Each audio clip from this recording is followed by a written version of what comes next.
Hello guys, welcome back again. आज हम discuss करने वाले हैं C4 पाथवे, जिसे आप बोलते हैं, अदर नेम है हेचन-स्लैक पाथवे, जिसे आप बोल सकते हो CO2 सांद्रीकरण क्रिया विधि, या फिर बोल सकते हो C4 pathway of glucose synthesis, DCA cycle यानी कि डाई कार्बोक्सिलिक एसिड साइकिल भी बोल सकते हैं। DCA di carboxylic acid cycle भी बोल सकते हैं इसे।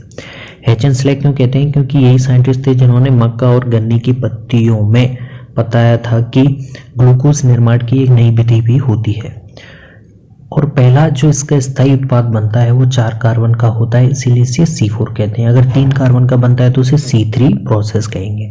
तो यहाँ पे 4 कार्बन वाला बन रहा है ऑक्जेलो एसिटिक एसिड। इसके एग्जाम्पल हैं मोस्टली ग्रेमिनिकुल और साइप्रेसी के सदस्य होते हैं, वो इसके एग्जाम्पल हैं। मोस्टली यहाँ पे मोनोकोट होते हैं, वो ज़्यादातर C4 प्लांट आपको देखने को मिलते हैं। मोनोकोट और डाइकोट में थोड़ा सा एग्जांपल देखते हैं हम यहाँ पे। तो मोनोकोट में आप क्या जाते हैं, बाजरा है, सोरगम ज्वार है, बरमूडा ग्रासेस है, ट्रॉपिकल ग्रासेस भी C4 प्लांट्स में आती हैं। डाइकोट में देखें तो यूफोर्बिया है, चिनोपोडियम, हेमरैंथस पोर्चुलेका, ठीक है, ये डाइकोट में होगी जो कि C4 प्लांट की कैटेगरी में आएंगे। अब यहाँ पे अपवाद हैं, जैसे मोनोकोट है गेहूं और जौ, लेकिन ये C3 प्लांट में काउंट किए जाएंगे। गेहूं और जौ याद रखना, पूछ सकते हैं गेहूं और जौ C3 है या C4 है, ठीक है। अब देखिए, ऐसे प्लांट C4 होते हैं जिनमें प्रकाश शोषण नहीं होता है और बहुत ही अच्छा उत्पादन करने की वजह से दक्ष प्लांट माने जाते हैं। इनमें एक और स्पेसिफिक कैरेक्टर होता है कि इनकी पत्तियों में एक विशिष्ट टाइप की इंटरनल स्ट्रक्चर पाई जाती है, जिसे आप क्रेन्स एनाटोमी बोलते हैं। क्रेन्स एनाटोमी में देखिए इस तरह से दिखाई देगा आपको बाहर की तरफ, यानी कि आपके एपिडर्मिस साइड में आपको मेसोफिल सेल्स मिलती हैं, जबकि स्टील की साइड में आपको बंडल सीड सेल मिलेंगे, ठीक है। अब इसमें आपको याद रखना है कि क्लोरोप्लास्ट अलग अलग टाइप का है। मेसोफिल सेल्स का जो क्लोरोप्लास्ट होता है वो छोटा होता है लेकिन ग्रेना युक्त होता है। क्लोरोप्लास्ट बंडल सीड वाला होता है वो बड़ा होता है लेकिन वो ग्रेना रहित होता है। ये आपको याद रखना है, कैसे भी याद करना, इसमें कंफ्यूज हो जाएंगे और यहाँ से क्वेश्चन पूछते हैं, ठीक है। इसके हाँ, तो गाइस हम पूरी मैकेनिज्म देखते हैं किस तरह से एनर्जी प्रोडक्शन, एनर्जी चाहिए होती है एक ग्लूकोज के स्थिरीकरण के लिए। तो जैसे मेसोफिल सेल्स में एक आपका CO2 फॉस्फेनॉल पायरूविक एसिड जो कि 3 कार्बन का है, उसके साथ संयोग करके एक 4 कार्बन का स्थायी उत्पाद ऑक्जेलो एसिटिक बनाता है, इसीलिए इसे बोलते हैं C4 साइकिल। अगर 3 कार्बन का फॉस्फोग्लिसरिक एसिड बनाता है तो इसीलिए उसे बोलते हैं C3 साइकिल। अगर 2 कार्बन का बनाता है तो उसे C2 साइकिल या फिर फोटो रेस्पिरेशन कहते हैं।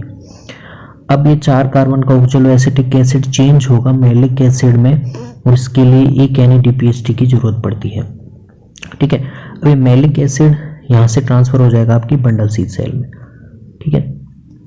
तो आपकी बंडल सीड सेल में मैलिक एसिड आ गया है। अब मैलिक एसिड से 4 कार्बन का है, एक CO2 यहाँ से, एक और कार्बोक्सिलेशन होता है, अंतिम कार्बोक्सिलेशन या फिर दूसरा और अंतिम कार्बोक्सिलेशन बंडल सीड सेल में। अब यहाँ से जो CO2 निकलेगी वो C3 साइकिल में पहुंच जाएगी और C3 साइकिल चलाएगी वहां पे, ठीक है। अब ये जो मैलिक एसिड है जो कि, ठीक है, अभी कितने कार्बन का हो गया है, 3 कार्बन का, एक कार्बन तो इसने मुक्त कर दिए। अभी तीसरे कार्बन वाले एसिड में चेंज हो जाएगा जो पायरूविक एसिड होता है, ठीक है। इसके लिए यहाँ पे NADP से NADPH2 बनता है। तो यहाँ पे देखिए यहाँ यूज हुआ था, यहाँ बन रहा है, तो NADPH2 का कोई लॉस और गेन नहीं है, ठीक है। अभी जो पायरूविक अम्ल है यहाँ पे इसका फॉस्फोराइलेशन किया जाएगा, इस पे फॉस्फेट जोड़ा जाएगा एक ATP का यूज करके, और इसे चेंज कर दिया जाएगा फॉस्फोइनोल पायरूविक एसिड, ठीक है। तो ये 3 कार्बन का क्यों हुआ है? क्योंकि एक CO2 का कार्बोक्सिलेशन यहाँ से हो गया और वो C3 साइकिल में चली गई है।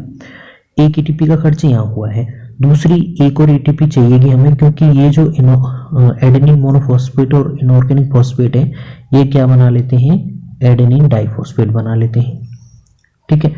तो इस डाइफॉस्फेट को तोड़ने के लिए वापस से एक और ATP की जरूरत पड़ती है, ठीक है। तो याद रखना है आप हमें कि एक CO2 के स्थिरीकरण के लिए मेसोफिल सेल्स में कितनी ATP की जरूरत पड़ रही है, एक ATP ये, दूसरा इनसे जो ADP बन रहा है उसे तोड़ने के लिए, तो हमें टोटल 2 ATP की जरूरत पड़ती है बंडल उसमें मेसोफिल सेल्स में।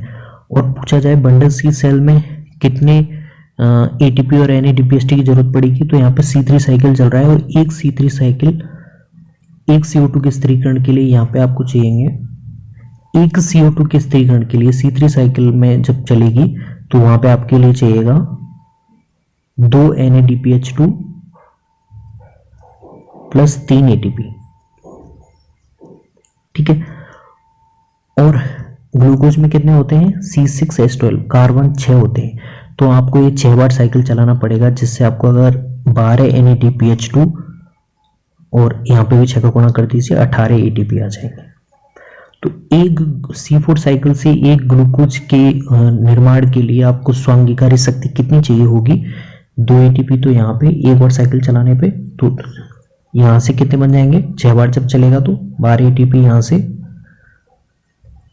और 18 ATP यहाँ से, 12 NADPH2 बनते हैं,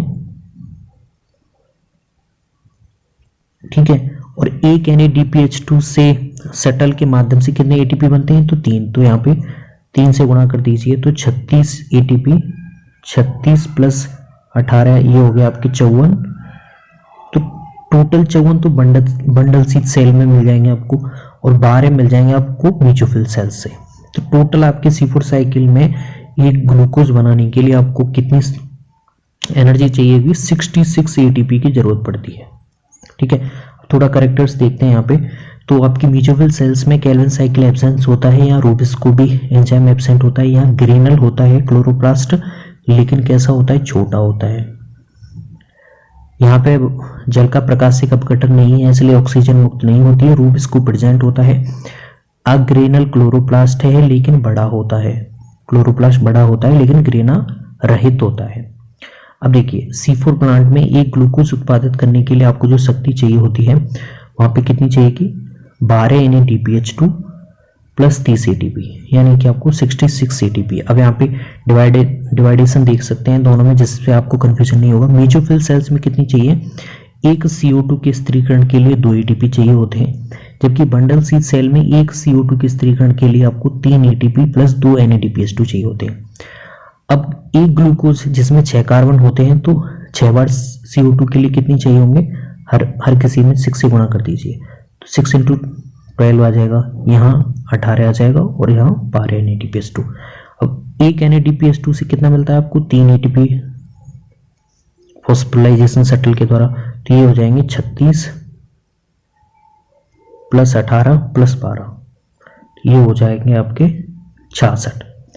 अब इनके लक्षण देखते हैं तो क्या है, ये मोस्ट एफिशिएंट प्लांट है, सर्वाधिक दक्ष प्लांट है। इनमें क्या नहीं होता है, प्रकाश शोषण नहीं होता है। पादप निम्न CO2 संतुलन बिंदु दिखा देते हैं, और यहाँ पे अगर CO2 की सांद्रता बढ़ा देंगे तो कोई विशेष प्रभाव नहीं पड़ेगा, क्योंकि यहाँ पे ज्यादा बड़ी हुई CO2 को यहाँ कहाँ ट्रांसफर कर देते हैं, ये बंडल सी सेल में ट्रांसफर कर देते हैं C3 साइकिल के लिए। तो यहाँ पे ज्यादा CO2 बढ़ाने पे इनके उत्पादन में कोई वृद्धि नहीं होती है, लेकिन उत्पादन की दृष्टि से सर्वाधिक दक्ष प्लांट आपके C4 प्लांट होते हैं। ये थे C4 प्लांट, जिसमें आपकी क्रैच एनाटोमी मिल रही थी। बाहर की तरफ मेजोफिल सेल, सेंट्रल में बंडल सी सेल। मेजोफिल सेल्स का क्लोरोप्लास्ट कैसा था, ग्रेना युक्त था लेकिन छोटा था, जबकि बंडल सीट का कैसा था, अग्रेनल है लेकिन बड़ा है। ओके, निम्न CO2 संतुलन बिंदु दर्शाते हैं। CO2 की सांद्रता बढ़ाने पर कोई भी विशेष इफेक्ट नहीं पड़ता है। अब इसी के बाद में हम पढ़ेंगे केम प्लांट, जो कि C4 प्लांट जैसी ही एक्टिविटी दिखाते हैं, बस उनमें रात्रि में होती हैं ये सारी प्रोसीजर, दिन में उनमें रंध्र बंद रहते हैं। चलिए, थैंक्स। आई होप गाइस आपको समझ में आया होगा। थैंक्स।